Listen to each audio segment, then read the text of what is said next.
Quando entender necessário, poderá o Conselho Deliberativo solicitar ao Ministério Público que requeira ao juiz a concessão de medidas cautelares, direta ou indiretamente, relacionadas com a eficácia da proteção.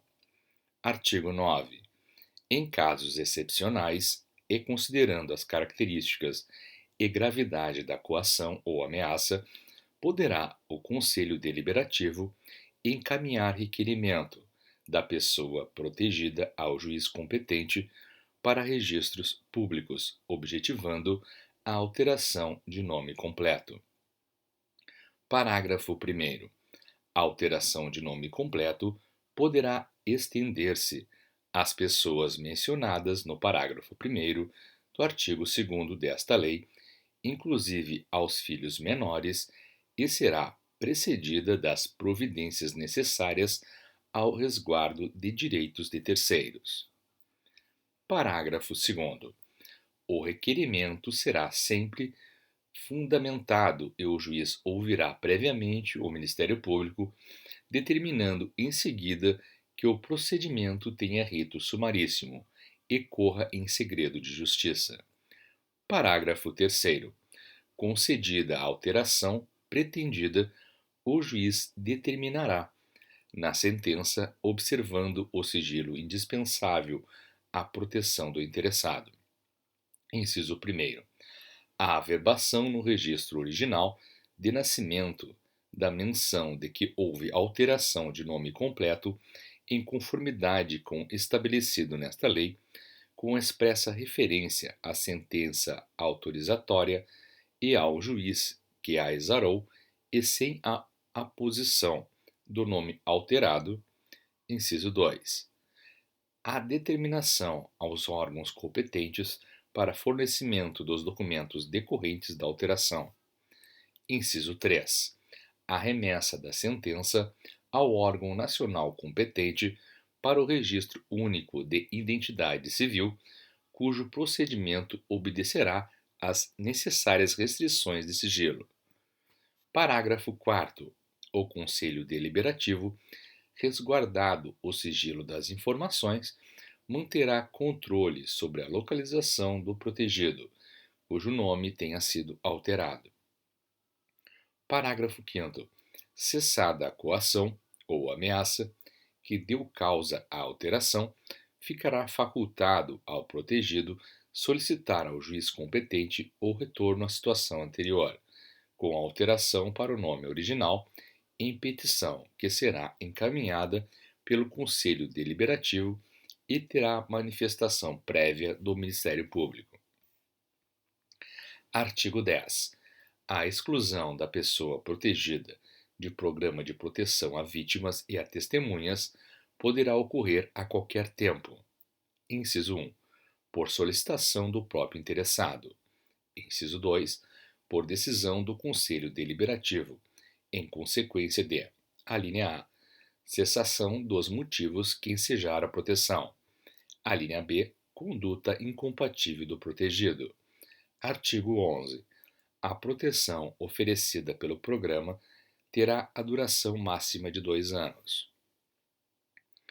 Parágrafo único. Em circunstâncias excepcionais, perdurando os motivos que autorizam a admissão, a permanência poderá ser prorrogada. Artigo 12. Fica instituído, no âmbito do órgão do Ministério da Justiça, com atribuições para a execução da política de direitos humanos, o Programa Federal de Assistência a Vítimas e Testemunhas Ameaçadas, a ser regulamentado por decreto do Poder Executivo. Capítulo 2 da proteção aos réus colaboradores.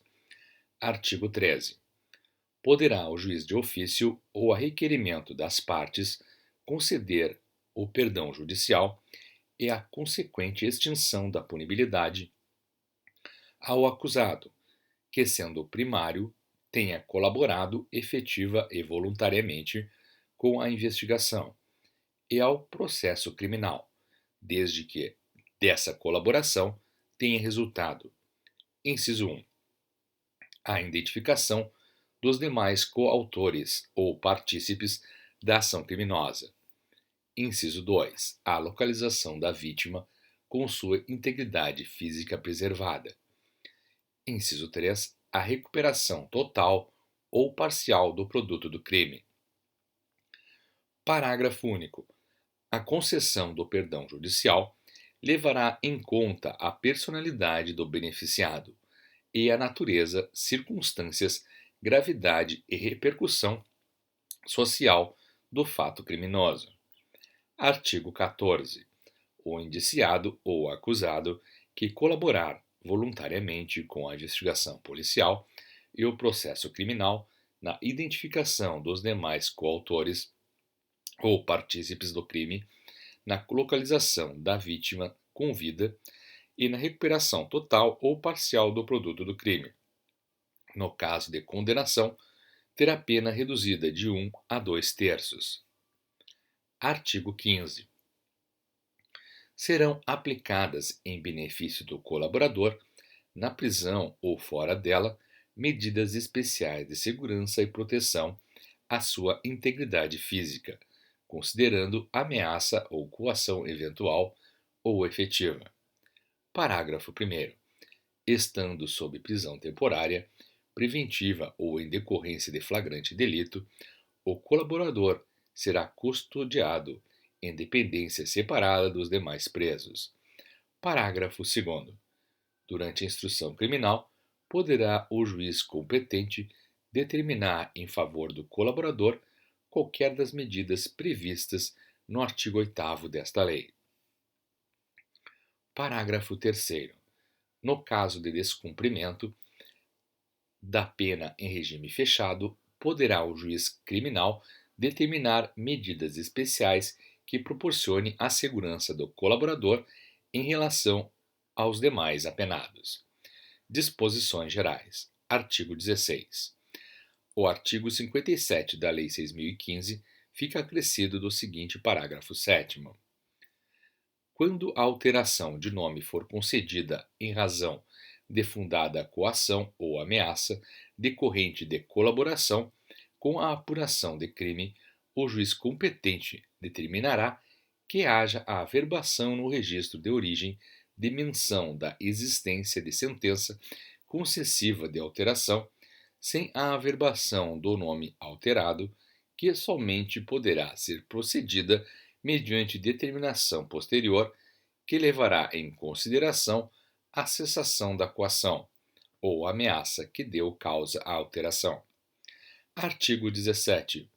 O parágrafo único do artigo 58 da Lei 6.015, com redação dada pela Lei 9.708, de 18 de novembro de 1998, passa a ter a seguinte redação. Parágrafo único. A substituição do prenome será ainda admitida em razão de fundada coação ou ameaça decorrente da colaboração com a apuração de crime, por determinação em sentença de juiz competente, ouvido o Ministério Público. Artigo 18. O artigo 18 da Lei 6.015 passa a ter a seguinte redação. Artigo 18. Ressalvado o disposto no artigo 45, 57, parágrafo 7º e 95, parágrafo único, a certidão será lavrada independentemente de despacho judicial, devendo mencionar o livro de registro ou o documento arquivado no cartório. Artigo 19.